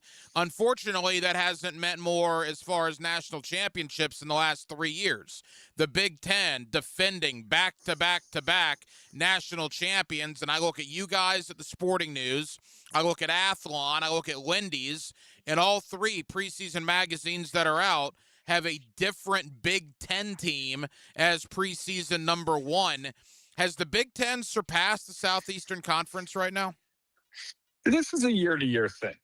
So yes is my answer, but it's like a 1-year lease to me. The reason why I think they've stacked up 3 national champions here that are different schools. If Oregon were to win it, and I'm wondering which one of those publications you mentioned has Oregon at number 1, because we have Indiana and Ohio State's a pretty easy choice as well. Those 3 programs are rolling right now. And when you have all 3 of them at the top of their game, that makes it easy for us to make those assumptions that the SEC and the Big Ten's number 1. I still think the SEC has more programs that are playoff caliber, if that's how you measure it. I think they have tougher road environments. Kirby talks about that all the time, and he's right. But at the end of the day, when we measure these things, you measure it by, okay, who's holding the ring? And right now, if Oregon were to win it and the Big Ten would have 4 different schools, that's what the SEC used to do, right? That's why they were the best conference for so long. They had multiple national championship caliber programs, and I think the Big Ten has that right now with Oregon, Indiana, and Ohio State. Final moments, Bill Bender of the Sporting News. I want to get your thoughts on this season as far as who you think maybe the best 1 or 2 teams coming into it is. But first, the college football playoff, big topic of conversation.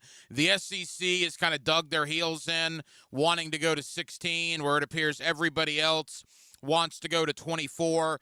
Bill, I love college football. I've always loved college football, and I'll continue to love college football. But if they go to 24 teams, I don't love that, because at that point, 8-4, dare I say 7-5, might get you in a 24-team playoff. And to me, at that point, you've obliterated the meaning of the regular season. Some would say that, that November will be more exciting because there's more college teams in the hunt, but I'm with you. I think it's too many. I think I can do 16. I think 16 is my limit, where, if we did 16 last year, BYU, Texas, Notre Dame, Vandy would have gotten the playoff. We got to see Diego Pavia play in a playoff game. That would have been fun for the hate watchers out there. I liked Pavia's game on the college level, but yeah, it's too much. It waters down some of those things that you like. You're in that part of the country where it's nowhere else, right? Florida State. It's got to have a punitive effect. There's got to be a punishment for losing. And I feel like in a 24-team era, I'm up here at Ohio State, Michigan. You look the last couple of years, Ohio State beats Michigan last year, breaks a 4-game losing streak, but Michigan would have been a 15 seed in a 24-team playoff. So I just don't. I'm not with it. I'd like to keep it down to 16 if we can. How do you ultimately think it's going to land, 16 or 24, and when will that change occur? I think it's inevitable we're going to 24. It's just a matter of when. And one of the reasons why, the SEC wasn't exactly in unison, were they, down at the meetings? There were coaches that said, yeah, I'll do 24, like Heupel, and there were others like Elko that were standing on what we have now. And whereas the Big Ten, the ACC, and the Big 12, they seem to be pretty unanimous, almost unanimous, that they want to go to 24. So, for the sake of more inclusion, and I think part of the reasoning is everybody's spending more money, so they want to pay off. They need to show their investors something, right? Hey, we got to the playoffs. We played in a 10-23 game. But for the fan service, don't love it. And I would caution those that want it. And that first week in December, there's a lot going on. There's Christmas shopping. One thing I know that's not going to happen, the NFL's not going to get out of the way. Mm-hmm. So until the NFL gets out of the way, the more you add, the more you're competing head-to-head with the NFL, the more you're going to lose. Bill Bender of the Sporting News. Bill, final question. We'll hopefully have you back on at least one more time before we kick this thing off in a couple of months. Who are some of the teams that you like the most coming into 2026?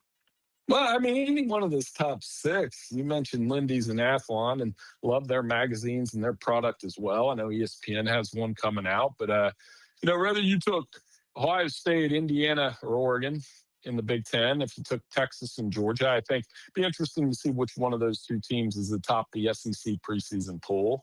And then I like Notre Dame. I do. I think Marcus Freeman brings back a heavily talented roster with a ton of really good players on that defense and a quarterback in CJ Carr that you can count on. So I'd say any one of those six teams, if you had them number one in your preseason poll, I'm okay with that. Bill, tell the good folks here in Jacksonville about the Sporting News and the preseason magazine and where they can find your coverage. Yeah, I'm at BillBender92 at sportingnews.com. Check out that magazine. If you go any grocery store, Walmart, wherever. I'm blanking on the other one, Target. I think, we have Kroger up here, by the way. I got a lot of Krogers, so I shop at Kroger. It's on newsstand. It's got big yellow cover. It's got a ton of information. And you know what? It's always great talking to you. I can't wait for this season to start, and I'll always love our conversations. He's one of our favorites, Bill Bender of the Sporting News. Bill, thank you for the time. We'll do it again soon, my friend. Hey, sounds good. Thank you. My think tank now has a little something in the pipeline. It's an idea we like to call 1010XL. Rick Ballou for Coy Dental. That's right, Carlson Dental is now Coy Dental. Dr. Lee has been practicing there for 9 years, has purchased the company. The Coy Dental team still has the same great dentists and staff. And remember, if you get nervous visiting a dentist, don't. There's never a problem at Coy Dental with light sedation for cleaning and deep sedation for all your restorative needs. Coy Dental, located in Bartram Park. The 2026 schedule is here, and Jaguars football is officially back at the bench. With limited capacity this season, it's more important than ever to show up loud and create the ultimate home field advantage. From our biggest rivalries to can't-miss matchups, this is a season you won't want to miss. Single game tickets are on sale, and now's the time to lock in your seats for the games that matter most. Inventory is limited, and tickets are expected to go fast. Visit Jaguars.com/tickets or call 904-633-2000. 1010XL, presented by Farah and Farah, exclusive injury law firm of the Jacksonville Jaguars. When it's game time, Farah doesn't flinch. Now, the Monahan's golden moment. Monahan Jewelers in Atlantic Beach, your local family jewelers. Yeah, I thought we had a lot of golden moments tonight, but the first and foremost was the quantity among the Jaguar skill position. We talked with Dave Kluge of Football Guys earlier on. Do the Jaguars have that prototypical superstar, Jamar Chase, Justin Jefferson, Puka Nacua type guy? Well, no, probably not. But I'll tell you, when you take into account Parker Washington, Jacoby Myers, Brenton Strange, Brian Thomas Jr., Travis Hunter, sprinkle in Bashel Tootin, sprinkle in Chris Rodriguez, sprinkle in Nate Borkesher, the second-round pick, the rookie, maybe LaQuint Allen Jr. as well. You got 8 or 9 viable guys that can make plays on this Jaguar offense. What they're lacking at tip-top superstar level, I think Jacksonville makes up for with the amount of guys that can make plays on this offense. Again, minicamp next week here in Jacksonville. The AFC East has been our stop this week on our division previews. One division per week leading up to the start of Jaguar training camp at the end of July. We've already made stops in Buffalo, in Miami, and in New York. Tonight, we will round it out in New England with the defending AFC East champion Patriots. What an offseason it's been. They just acquired A.J. Brown. Of course, all the Mike Vrabel stuff as well. Our guy when it comes to the Patriots is Dan Roach, WBZ-TV in Boston, and he joins us next. To recap the Pats offseason, the Jaguars will see the Patriots pretty early here in 2026. We'll talk Patriots to round out our AFC East preview week next here on Hacker After Dark. Wide open and pedals sticking to the metal. The fans have risen to their feet. This Sunday at Michigan International Speedway. Holy cow! NASCAR is revved up by the Plumbers and Pipe Fitters Local Union 234 on 1010XL. Blue here for the Blue Crab House, located right off of San Jose. It's on Jewington Creek Road. They've been around since 1996. Indoor-outdoor dining. Also, takeout is available at the Blue Crab House. Open 4:30 to 9, Tuesday through Saturday. Sunday, noon until 9. Remember, Tuesday, $2 margaritas. Wednesday, $1 oyster night. How about the blue crabs? How about my personal favorite, the Canadian snow crabs? Whatever it is that you fancy, you get it right there. The Blue Crab House. Hi, I'm Mac with Baker Glass. If you've got fogged up windows, let me help. We'll replace them with clear, insulated units that brighten up your home. People say we're fast, friendly, and reliable. Just check out our Google reviews. Call me today. Baker Glass. No one treats you better. Let's go! Looking for an exciting, fun-filled evening the whole group can enjoy? Discover the thrill of Sharks football. It's fast-paced, action-packed, and full of family fun. This week, it's Christmas in June. Be one of the first 2,000 fans and receive a free hat, courtesy of Fat Cat Tattoo. Get out of the heat and into the arena. This Saturday, June 6th, kickoff, 7 o'clock, and tickets start at just $15. Wear your favorite ugly sweater, Santa hat, or any holiday gear you can find. Let's sing some carols, have some fun, and watch some exciting Sharks football. Bring the whole crew and try our family pack. Get 4 tickets and $50 in food or merchandise vouchers for only $100. Join us on the field after the game for our free autograph session, sponsored by Flight Adventure Park. Tickets start at just $15. To get yours, call 904-621-0700. That's 621-0700. Sharks football, where memories are made. Go Sharks! Wesley Financial Group is not a law firm, and Chuck McDowell definitely not an attorney. This is Chuck. If someone talked you into buying something really silly and you want to get out of that silly little thing, my advice, get the facts. Call me and I'll send you our timeshare exit kit absolutely free. Inside, you'll learn how timeshare works and all your options for cancellation. Call Wesley now for your free exit information kit. 800-791-0000. That's 800-791-0000. 1010XL, presented by Farah and Farah, exclusive injury law firm of the Jacksonville Jaguars. Focused, fueled, fearless, Farah. Here's another call on the 1010XL hotline, driven by Key Buick GMC, home of the lifetime powertrain warranty. Back here on 1010XL and 92.5 FM in the city of Jacksonville. We are glad you are with us. One division per week for the next 8 weeks leading up to the start of Jaguar training camp in late July. As is a custom, we always begin in the AFC East. We have made stops in Buffalo, in New York, and in Miami. Tonight, we will end with the defending division champion and the defending AFC champion, and that is with the New England Patriots. They just acquired A.J. Brown. What an offseason it's been, both on and off the field in New England. Our guy up in New England is Dan Roach. He's all over the Patriots coverage, WBZ-TV, Patriots Fifth Quarter. He's also the pre- and post-game show host, and Dan is always kind enough to join us here on 1010XL. Dan, how you doing? Doing well, Ryan. Nice to have football, at least in the OTA fashion, and mandatory minicamp coming up. Nice to have it back for a brief period of time before we hit training camp in July. Yeah, there's no doubt. And let's quickly rewind to last year. What a run for New England. Mike Vrabel's first year, I don't know if anybody, Dan, yourself included, could have predicted the Patriots going to the Super Bowl. What was that experience like there in that city?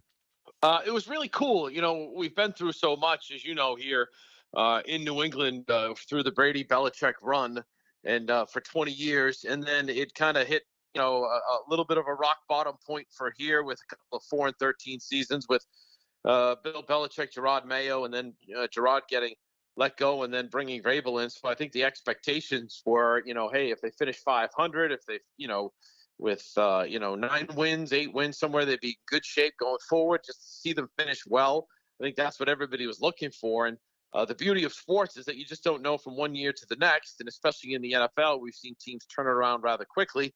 This was a case of a team that came together. Mike Vrabel sold them kind of on, this is what we want to do. This is how we're going to do it. These are the goals that we present you. You just do all these things, and I'll lead you, and we'll go and play some football. So I thought it was fun to watch a team kind of grow together, get their confidence together, get their defense especially together, and then watch Drake May, kind of come into his own a little bit more, and lo and behold, they had themselves a Super Bowl run. So it was really fun to watch, and they were a good group of guys, good locker room, good team. And just to watch their confidence grow was really cool, and watch them come together. Certainly a lot of aspects about the roster that I want to touch upon with you, but obviously the Mike Vrabel stuff this offseason. What has kind of been the reaction up there with the fan base inside the organization? You cover that team as closely as anybody. What's been the thought about all of this? Well, I think it's the way I look at it. It's one of those personal things. It's you kind of look at it, and unfortunately, this is a world of social media and quick to judge and what have you. So, Mike Vrabel did what he did, said what he said, kind of apologized to his family, said that he needed to spend more time with the family, be a better father, be a better husband, and then addressed his team as well. And for me, okay, I'm not one to purge into some people's private lives. It's kind of more for me. I'm just a football guy. So I kind of focused in on the football team. The football team doesn't seem to be affected by it. I know Mike wanted to address it at the beginning when they returned from their Super Bowl loss. I think he did, and it seems like the Patriots are on board with Vrabel coaching the team. And now that they've brought in A.J. Brown, he's a Vrabel guy. It seems like Mike Vrabel's going to be here. So I think that's kind of how we all look at it. It's the same. People ask me about the Belichick thing and what he's with Jordan and things like that. You know what? Hey, at this point in my career and their lives, do what you got to do. Let's see how you do on the football field. So you judge it, the X's and the O's, and go from there. Dan Roach is our guy up in New England, WBZ TV, Patriots fifth quarter, pre and post game shows as well. And he's always kind enough to join us here on 1010XL.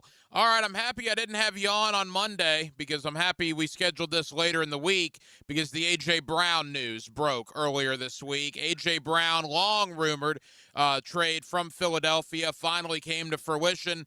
Dan, is it as simple as Stephon Diggs out, A.J. Brown in? You just trade wide receiver one for wide receiver one?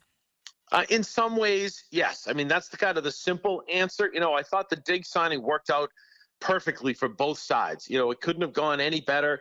He was coming off knee surgery. He showed up in June, and you were kind of like, whoa, he's moving pretty well, and never seemed to really have many more issues after that. Had some huge games when they needed it. Remember that Buffalo the night game was a big one where he made that spectacular catch on the sidelines on a great throw by Drake May, and he kind of led that group. So I think it was fun to watch. I think maybe if you look at it from both sides, they got what they needed out of each other, and maybe Stephon wanted to come back. But I think Mike Vrabel was kind of like, okay, we rolled the dice here. We got what we needed. Now maybe we move on. And I think the best way to do that was by acquiring A.J. Brown, who Mike had, when he drafted him. And then, we had those 4 spectacular seasons in Philadelphia. Things soured for whatever reason in Philadelphia, brought him on board. They got him for a 2028 first rounder, which they didn't want to give up one from 27 plus a 5th rounder in 27. And he came in, he passed his physical, on day one and was out there on day one with his teammates, was all, full participant in the individual drills, caught a pass from Drake May in the team drills. And that was kind of it for the day for him, where he just sat on the sidelines and chatted with his teammates and also wide receivers coach Todd Downing. So it is technically a one-on-one type of swap. But I think the Patriots are pretty happy with that, what they're going to get and what they think they can get out of A.J. Brown. You mentioned Drake May, Dan. Obviously, last year, a coming out party for Drake May, maybe ahead of the curve. Maybe people predicted this, this year or next year, but Drake May kind of beat them to the punch. What did you make of Drake May's season last year, and can he live up to those expectations coming into this season? Yeah, I mean, I thought it was good. I thought the schedule worked out well for Drake May and the offense, and to watch them grow. I think they did, the coaching staff did him a solid. Josh McDaniels and what have you didn't put a lot on him. They used Ramondre Stevenson, Travion Henderson, and what have you. And then he kind of grew into that role, got more and more confident as they went. Yes, he struggled in the postseason, but remember, he faced, I think 4 out of the top 5 defenses in the NFL. So it was not easy. We saw how tough it was against Seattle, but I'll give him the benefit of the doubt on that because he definitely, as he said, was hurt in that AFC Championship game against Denver, where he battled the defense, but also the weather. I thought I thought it could go as well as you possibly want or expect it to go if you were a Patriots fan. We saw maturity. We saw a lot of good things. The way he protected the football as he got better and better at that too. Had some early turnovers. So I think, the sky's the limit. He's come in. He's put on a couple of pounds, but in a good way here so far in camp. So he looks good that way. And then you watch him, and he's pretty much in complete command when he's running that offense. So I thought it was a tremendous leap. And now you think you look like you've got yourself a franchise quarterback, one of the best in the league to go for who knows how long with this Patriots offense, especially with Josh McDaniels, another year 2. And you can see that he's got a little bit, is not as tentative as he was last year at this time. So, again, it looks like it's going to be big things from Drake May. I'd expect that as we go forward. A couple of more for Dan Roach, WBZ TV in Boston, as our AFC East preview concludes tonight, talking about the defending AFC East champion New England Patriots. Dan, in the Super Bowl, it was not a great night for Will Campbell. And look, I remember after that game ended, I came on the air the next night and I said, look, for a young player, that has the opportunity to linger a little bit because obviously Seattle took advantage of Will Campbell. I guess my question to you is, now that we're 5 months removed, or I guess 4 months removed, do you think Will Campbell mentally is ready to move on with the rest of his career? I think that's a good question. It's one of those questions we're going to have coming into camp. I'm a believer in Will Campbell. I thought Mike Vrabel, in particular, went and worked him out. We all know the physicality that Vrabel showed with him, with putting the pad on down at LSU when he worked him out, and Campbell taking him down, knocking him out, what have you. They have a very good rapport. I know that. I know that the players said that in their team meetings that Will Campbell has been picked on quite a bit by Mike Vrabel, but that's a good thing according to the players. Shows you how much respect and love he has for a guy like him. And in fact, he started to do on Fridays, he was introducing, did some news type reports, some weather reports, would give the updates as far as what to expect on Sunday. And the players all got a kick out of that. Now, on the football field, we saw that knee injury certainly affect him. And then, yes, he got a lesson or two in the Super Bowl. There's no question about that. But for me, he didn't talk right after the game. He said he didn't want to say anything that would maybe come across as wrong. He talked about it when he got back to Boston. And then yesterday stood up in front of the media and said, yeah, I learned a lot. I've worked really hard in this offseason to get better. I've rehabbed 5 days a week. And I think he has high expectations for himself. Now, with that said, the Patriots did draft Caleb Lomu, an offensive tackle. Yes, he's slated to be the right tackle behind Morgan Moses, but he's going to get some reps on the left side too. So I think the Patriots gave themselves some protection by drafting a tackle. And I thought that was maybe the best choice that they felt that they could make at that time to add depth to this team where they needed to. So, but it's a big question. How will Will Campbell respond? We get to see it. But I think, again, Mike Vrabel and Ryan Cowden and Elliott Wolf all chose Campbell for a reason with that number 4 pick. So I think they have a strong belief in him. Dan, you look at the skill position surrounding Drake May. You mentioned the running game with Ramondre Stevenson and Travion Henderson. We've talked about A.J. Brown. Remember, they did sign Romeo Doubs from Green Bay. And then I got to ask you about a local kid. Demario Douglas played his high school football no more than 10 minutes from where I'm talking to you at Mandarin High School. He was a big part of a state championship for the Mandarin Mustangs here in Jacksonville. I know he's made a nice impact for New England earlier in his career. What's the thought on Demario Douglas heading into the season? Well, first of all, Pop's one of my favorite people on the team. He's got a great attitude every single day. He brings a smile and into the locker room, onto the practice field, and in dealing with us. And we had a good time. Have had a good time since he's been here. Now, with that said, I thought last year was an interesting year for him because he kind of got lost in the shuffle sometimes with some different things. We were talking about this yesterday and watching them at minicamp. There were a couple of really nice routes that he ran where he kind of cut over the middle and, by another defender and kind of in between. And he did it a couple of times. And we were like, oh, maybe there's something here. So my guess is one of the cool things about coming in, year 2 with Vrabel and Josh McDaniels and Todd Downing, the wide receivers coach, and what have you, and everybody, is that I think that they could sit there and say, okay, who did we look at? What do we get from this player? What did we get from that player? Hey, what about Pop? Now that we know him, do you think maybe we can use him this way in the offense? So I think this is going to be a big year for him.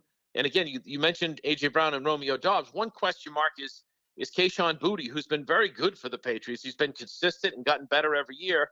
He's in the final year of a contract and hasn't shown up volunteer OTAs in the offseason, which he's done in the previous several years since he's been here. So that's something to watch too. So Pop might have a big opportunity to go along with Brown, Dobbs, and Mac Hollins, and the rookie now second-year player Kyle Williams and Efton Chisholm. So I think it's going to be interesting to watch Pop, but I think he could have a big year for this Patriots offense. Dan, as we begin to wrap up, any Mike Vrabel coach team is going to be solid on defense, no doubt about that. That was the Patriots' kind of bread and butter last year. What is the thought on the defense heading into the season? Well, I think that they felt like they needed to upgrade a little bit in certain positions. They hope to get a better year out of Harold Landry, who was with Mike in Tennessee and just really wasn't right. Struggled through a lot of different injuries. They lost Kyrie Tonga, who was very good, Jalen Hawkins, some players, but I thought, Corey Durden emerged on the defensive line last year to go along with Barmore and Milton Williams, and Milton Williams was fantastic. And, and then they bring in a guy like Draymond Jones on the edge, so they hope to get something from him too, with big free agent signing from the Baltimore Ravens to go along with. Again, like I mentioned, Harold Landry, and then you look at Spillane and Christian Ellis and company. So they've been good in those situations. Their secondary is good. Their defense is, has a chance to be a top 5, top 10 defense with Davis and Christian Gonzalez, who's expected to get that type of a big contract. They signed Kevin Byard, who's Mike is quite familiar with, and we all saw what Craig Woodson did, especially in the Super Bowl. They took a cornerback, Ron Prunty. So they've got some pieces of this puzzle that I think are going to be interesting to go. And they got a kid, Gabe Akis, a pretty good linebacker, too, out of Illinois that I know Vrabel loves. So I think their defense has a chance to be just as good as it was last year, if not a little bit better. But again, the other thing, Ryan, they were healthy last year. They had a real good season of health. And already they lost. Mike Vrabel announcing yesterday that Julian Hill, a tight end that they signed, was going to be really their run-blocking tight end from the Miami Dolphins. He suffered an injury in practice, and he's done for the season. So that's going to be something to watch here in year 2 under Vrabel. They've tried to build some depth, but it's going to be something that they got to keep an eye on as they go forward. Dan, as we say goodbye, final question. Talking to people all over the division this week, the vibe I get is kind of the vibe I thought coming in. You could have the Patriots, Bills, whatever order you want to put them in at the top of the division, then a pretty sizable gap, and then Dolphins, Jets, whatever order you want to put them in. Is that how you see it coming into the year? I do. I think, we've all watched, and the Jets keep trying. They keep trying. The Dolphins just taking a step backwards. There's no doubt about that with everything and all the changes that they're going. They're kind of retooling and trying to get back to where they are. So that leaves the Bills. That leaves the Patriots. It'll be interesting to watch the Bills in a brand new stadium, how the elements affect everything up in Buffalo. That'll be fun to watch. And, of course, they have Josh Allen. So any team that has Josh Allen has a chance to do some damage. And then, again, I think Mike Vrabel's trying to, kind of get over that Super Bowl hangover, doesn't want to see that, and he wants to move forward. That's why I think with the Super Bowl loss, and I think with, what happened with Mike and his situation off the field, I thought yesterday was a huge day, Ryan, for the Patriots football team, that there was a good energy, and that the second A.J. Brown stepped onto the field, you could feel it. You could see it. He's one of those talented players that just has an impact. The second he comes out on the field, and then you watch him in individual drills making one-hand catches on passes from Drake. He makes it look so effortless and easy. And even Josh McDaniels has been around the block and back with players from Randy Moss all the way through to some elite players with Wes Welker and company. He said he's bigger than I thought he was. He's almost got a little bit of Gronk in him as far as, he looks bigger. He plays bigger than you think. So that kind of compliment coming from a guy like McDaniels, I think gives everybody a good feeling now going into minicamp and then going into the time off and getting through training camp and getting ready for training camp. So I think that was a big signing. I think it felt good. Of course, the Jaguars will see the Patriots later on in the regular season, and we look forward to that. Dan Roach, WBZ TV in Boston. He is host of the Patriots Fifth Quarter, along with pre- and post-game shows every Sunday there on Patriots TV. Dan, appreciate you as always, pal. We'll do it again soon. Always a pleasure, Ryan. Anytime. And thank you to Dan Roach, WBZ TV up in Boston. He's one of our guys when it comes to the New England Patriots, and that will round out our AFC East preview as we started talking about this week. One division per week leading up to the start of Jaguar training camp in late July. Next week, it'll be all about the NFC East. We will make stops in Philadelphia, Washington, Dallas, of course, and the New York Football Giants. But in looking back on our AFC East preview this week, talking to people from around the division, it's a lot what you think or what I thought going into it. The thought is New England, Buffalo, Buffalo, New England, whatever order you want to put them in, and then a pretty decent gap down to Jets, Dolphins, Dolphins, Jets, whatever order you want to put them in. It would be a surprise if Miami or New York contended for the AFC East. It should be a battle between Buffalo and New England, but we certainly thank Dan Roach and all of the guys that joined us this week from Miami, Buffalo, New York, and tonight New England, as the first week of our NFL division previews is in the books. We certainly spent some time on that. We spent some time on the world of college football, Florida and Florida State. Certainly not a ton of expectations on either team coming into 2026, although I got to tell you, John Summerall and the Gators are absolutely red hot on the 2027 recruiting trail. We'll see if that ultimately can last, but for the here and now, Athlon, Lindy's, Sporting News, all the main preseason magazines that are out aren't showing a lot of preseason love for either Florida or Florida State. So either the Gators or the Seminoles will have to prove some people wrong here in 2026. And then obviously spent some time on the Jacksonville Jaguars as well. Another week of OTAs is in the books. Next week, mini camp. Tuesday, Wednesday, Thursday for the 3-day veteran minicamp. I believe they have one more week of OTAs after that, and then that will be it. They'll take about 5 or 6 weeks off, and they will come back here in late July, and training camp 2026 will begin down at the Miller Electric Center. Well, that will just about do it, man. Very, very busy Thursday night here on Hacker After Dark. We certainly appreciate you guys hanging out with us here on 1010XL and on 92.5 FM. And we do have a ton of people to thank. Dan Roach, WBZ TV up in New England. He's our guy when it comes to the New England Patriots. Thank you to Dave Kluge of Football Guys for hopping on, talking a little Jaguars and looking around the rest of the AFC, a little fantasy football as well.